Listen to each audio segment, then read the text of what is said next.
Hello बच्चों, question is which of the following hydrocarbon has lowest dipole moment. चार हमें option given है, हमें बताना है इसमें सबसे कम लोएस्ट डाइपोल मोमेंट जो है वो किसका रहेगा। की concept of this question is dipole moment. Dipole moment first option के अंदर अगर हम देखें, मेरे पास CH3 carbon C double bond C, इस तरीके से ये है CH3 या ट्रांस, मेरे पास trans butene trans two butene जो है यहाँ पे फॉर्म हो रहा है। तो ट्रांस टू ब्यूटीन के अंदर अगर हम देखें तो मेरे पास ये वाला जो कार्बन है, कार्बन में मेरे पास यहाँ पर ये वाला कार्बन sp2 हाइब्रिडाइज है, क्योंकि यहाँ पे मेरे पास 3 सिग्मा और 1 पाई बॉन्ड है। तो वो जो जहाँ पे 3 सिग्मा और 1 पाई बॉन्ड रहते हैं वो sp2 हाइब्रिडाइज रहता है।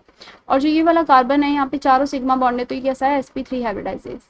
तो इस सिमिलरली मेरा ये वाला CH3 जो है आपका, ये भी क्या है आपका यहाँ पर sp3 हाइब्रिडाइज्ड है आपका यहाँ पर। और आपका ये वाला जो कार्बन है ये कैसा है आपका sp2 हाइब्रिडाइज्ड है।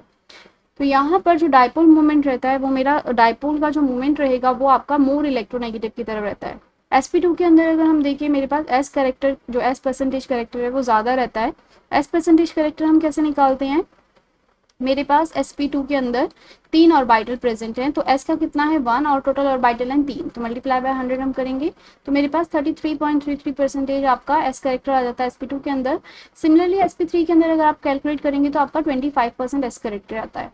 तो s करेक्टर ज़्यादा होना मतलब वो न्यूक्लियस के आपका ज़्यादा पास रहता है, उसकी इलेक्ट्रोनेगेटिविटी ज़्यादा रहती है। तो आपका जो डाइपोल मोमेंट है यहाँ पर वो किस तरफ होगा, आपका इस तरफ sp2 की तरफ रहेगा डाइपोल मोमेंट इस तरीके से।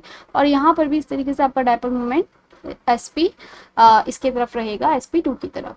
तो आप देख रहे हैं ये यहाँ पर डाइपोल मोमेंट जो है एक दूसरे के अपोजिट मूव कर रहा है, और यहाँ पर जो ओवरऑल डाइपोल मोमेंट रहेगा वो एक दूसरे को क्या करेगा, कैंसिल आउट करेगा।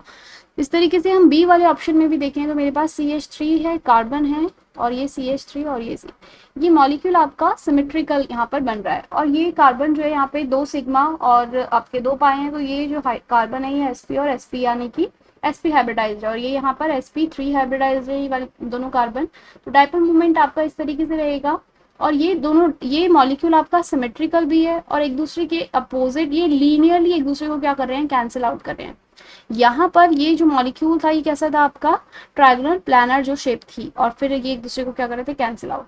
बट यहाँ पर लीनियरली है और एक दूसरे को क्या कर रहे हैं, कैंसिल आउट कर रहा है यहाँ पर डाइपोल मोमेंट जो है। तो यहाँ पर जो नेट डाइपोल रहेगा वो इक्वल टू आपके रहेगा 0 के, और मॉलिक्यूल क्या है आपका, सिमेट्री भी है।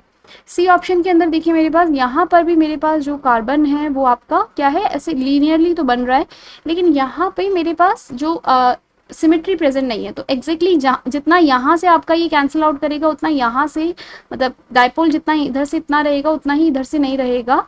लेफ्ट हैंड साइड से और राइट हैंड साइड से इक्वली डाइपोल जो मूवमेंट नहीं रहेगा, तो एक दूसरे को इक्वली कैंसिल आउट ये नहीं करेगा। तो यहाँ पर जो नेट डाइपोल है वो 0 नहीं होगा। ऑप्शन डी के अंदर भी देख लेते हैं, मेरे पास CH2 double bond CH triple bond आपका यहाँ पर है ये, and C triple bond CH present है। यहाँ पर भी नेट डाइपोल मोमेंट जो रहेगा आपका, ये मोर इलेक्ट्रोनेगेटिव एटम sp है, इसकी इस तरफ रहेगा। और यहाँ पर जो डाइपोल मोमेंट है आपका वो किस तरफ रहेगा, sp2 के अंदर। यहाँ पर ये वाला जो कार्बन है कैसा sp2, ये sp2 है आपका, और ये sp। तो यहाँ पर जो डाइपोल मोमेंट है वो इस तरफ जो है आपका मूव करेगा। तो यहाँ पे भी मेरा नेट डाइपोल मोमेंट कुछ निकल कर नहीं आ रहा है, मतलब 0 नहीं आएगा यहाँ पर आपका, जैसे आपका बी के अंदर आएगा। So correct option for this question is option B, क्योंकि मॉलिक्यूल आपका कैसा है, सिमेट्रिकल है। सिमेट्रिकल होने के कारण आपका मॉलिक्यूल में जो डाइपोल मोमेंट हो रहा है वो एक दूसरे को इक्वली कैंसिल आउट कर रहा है। Net dipole moment equal to 0 आ जाएगा। तो सबसे लोएस्ट डाइपोल मोमेंट पूछा था क्वेश्चन में, correct option for this question is option B. Hope you understand.